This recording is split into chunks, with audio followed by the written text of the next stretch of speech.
What's going on, guys? Counting Gains back here again. So most recently I did a reaction video to basically Saudi Arabia's new construction project called The Line, and one of my loyal subscribers in the comments below said that the construction for that line has actually started. You know, I said there was going to be a bunch of things going on and it wasn't going to be possible technically and all this kind of stuff, but this one should be crazy, man, because I just found a video talking about how construction has started on it. So I can't wait to hear what they say. Make sure to hit that subscribe button. Tell me in the comments down below what you guys think. Also check out my Patreon as well for more content, and let's get it. Drone footage has just revealed that construction on the line in Saudi Arabia has officially begun. But with its massive size, many people have questioned whether this mega project is too good to be true and think it will be more of a dream than a reality. But now, since construction has started, how will it turn out? Could this be the start of the world's greatest mega project ever? Or will the line be a $1 trillion mistake and remain a dream? Let's find out. $1 trillion, guys. The line is designed to be a next-gen city with zero carbon emissions. Ooh. About 9 million people are expected to call the glass stretch in the desert home. 9 million people, guys. What's gonna happen with the sewage? That's the size of New York City. 9 million people, that's the size of New York City. That's crazy. Home one day. The city will offer all amenities, accessible to residents either on foot or by high-speed rail with 20-minute transportation. Also, wind and solar farms. Yeah, that was one of the things that people were complaining about, how it's a 15-20 minute city. Apparently there's a lot of theories going around now saying that they're going to be enforcing lockdowns and it's going to be like Nazi Germany in these 20-minute cities. So leave in the comments down below if you guys know anything about that. Kind of talk to me about it. I'd love to know more about that stuff. Farms will produce all the energy needed. The water will come from a desalination plant that's also carbon-free. Its proposed route connects Saudi Arabia's northwest to the Red Sea. All this was presented by Saudi Arabia's Crown Prince Mohammed bin Salman in January 2021. نقدم لكم The Line. صفر سيارات، صفر شوارع، وصفر انبعاثات كربونية. تستطيع أن تقضي حوائجك اليومية بمدة مشي أقصاها 5 دقائق. It's pretty badass. A 5-minute walk, you can get hospitals, you can get restaurants, everything. Everything, guys. Education. تستطيع أن تصل من أبعد نقطة إلى أبعد نقطة في 20 دقيقة.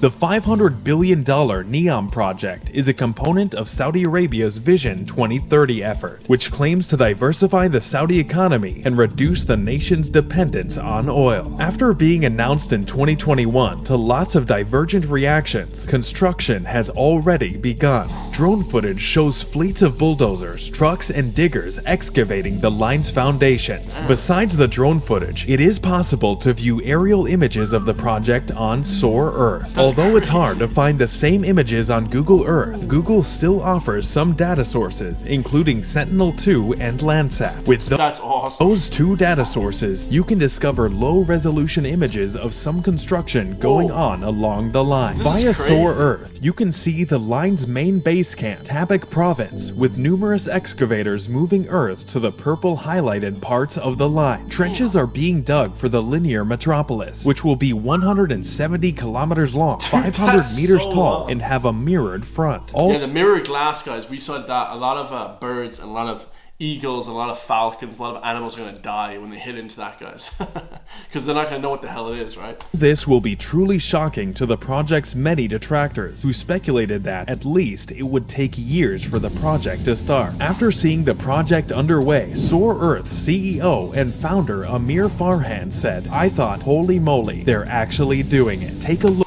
Guys, in Muslim countries, projects get developed way quicker. They're way more efficient than any European country. That's why Asia and Middle Eastern countries just take over. That's why Dubai is taking over, because the Sheikh tells the people exactly what to do. They don't bullshit, say, oh, all this red tape and government, all this bullshit.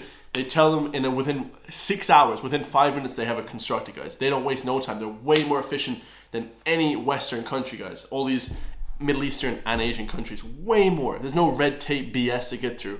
You know what I mean? Shout out to Saudi Arabia.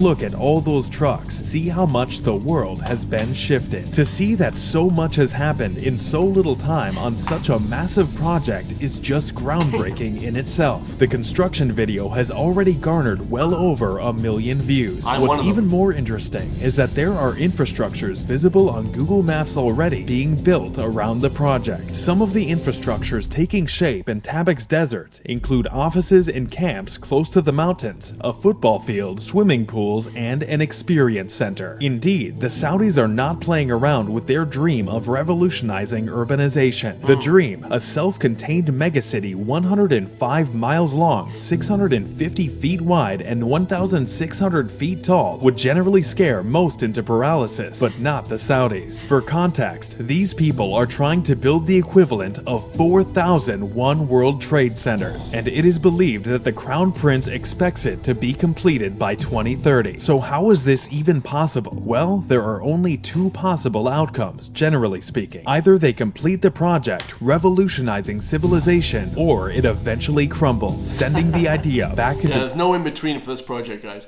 Either they do it by 2030, or it's just, you ain't getting no city. The sci-fi book pages it came from. Let's take a look at the possibilities. Outcome 1. The project will be a success. As it is now, whether the line will become a reality or not depends on who you ask. If you're asking Mohammed bin Salman, the line is not only possible, but it will be a real place in less than 10 years from now. Speaking about the initiative, he said it's a civilizational revolution that puts humans first, based on a dramatic reform in urban design. Leaders of the NEOM project are also optimistic about the enormous project, and Tony Vive, the chief urban planning officer of NEOM, said, "I want to be clear about this. NEOM is a complicated, bold, and extremely ambitious enterprise, and is most certainly not an easy one to deliver." He continued, "However, we are moving forward quickly, and it is inspiring to watch the concept materialize." I like it, guys. Efficiency, fast, money, let's get it. You know what I mean? I love this. And indeed, it's materializing quite beyond the expectation of critics.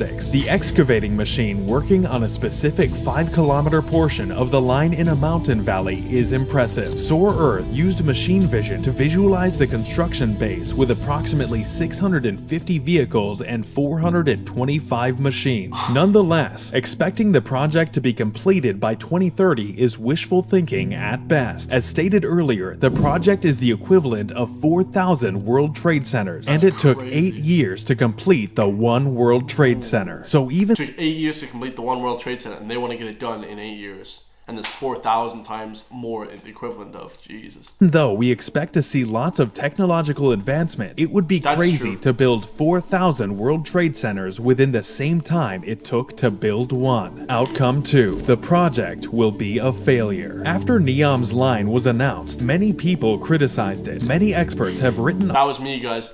I did a reaction video. I was like, this can't be done. But then I started looking into it. The Saudis, they're determinists, guys. They're determined. Off the concept as impossible and untenable. More particularly, many detractors have questioned whether these megacities would be as sustainably developed as they say. Dean of the University of New South Wales, Philip Oldfield, called NEOM's sustainability and viability defenses foolish. A renowned architecture critic, Rowan Moore, disclosed that the project created many questions from an urbanist perspective. He mentioned that the so-called sustainable construction is estimated to generate over 1.8 billion tons of carbon dioxide. That would equal more than 4 years worth of the UK's total emissions. He also complained about the height, saying, "What is the purpose of its height when there is so much desert in which it could expand out?" Finally, he talked about the fact that the so they want to make it more of a utopian type city, right? City will probably be heavily monitored and controlled. Also, the project he said that's what a lot of people worry about, guys. Will it be controlled, you know? is facing criticisms on the labor front. Saudi Arabia has been accused of executing 3 men who had been forcibly removed from the NEOM camp, so there are lots of issues facing the project even now. Nonetheless, even if the project is not completed to the exact specifications proposed, it is still possible for something good to come out of it. As said earlier, there seems to be a lot of construction on a 5 square kilometer with over 1,000 vehicles and machines. Now, if they focus on completing that part to their specification, they would change many minds and garner even more investors. Then they can always expand on that as time goes on. Right? In my idea, if they do one 5-kilometer part, then they can just make 100 either 100 times that or 175 times that, whatever they're doing, 170 kilometers. So if they do a little section, then they can just multiply that, right? It's not that hard to multiply it. Now, massive terraforming is taking place on the entire project. The landscape will probably be permanently altered. Only time will tell if they will succeed or if they've bitten off more than they can chew. But what do you think? Will the line be a success or will it fail and remain a dream? Subscribe and like the You know, I think it will be a success, guys. I think it will be a success because the Saudis, they have their mind screwed on properly. There's no red tape like in America and in Ireland and, you know, the European Union and all this type of stuff. There's no red tape like that. These are countries that from top down, they tell you exactly what to do and you just get it done fast as you can. Money, money, money coming in. They have all the money in the world, you know, with all the oil money. So absolutely incredible. Tell me in the comments, do you guys think it'll go through? I was very skeptical. I thought it wasn't going to come through. I thought it was going to be a utopian universe, but now I 100% believe that it will come through. True, for sure. I love you all. See you guys in the next one. Peace.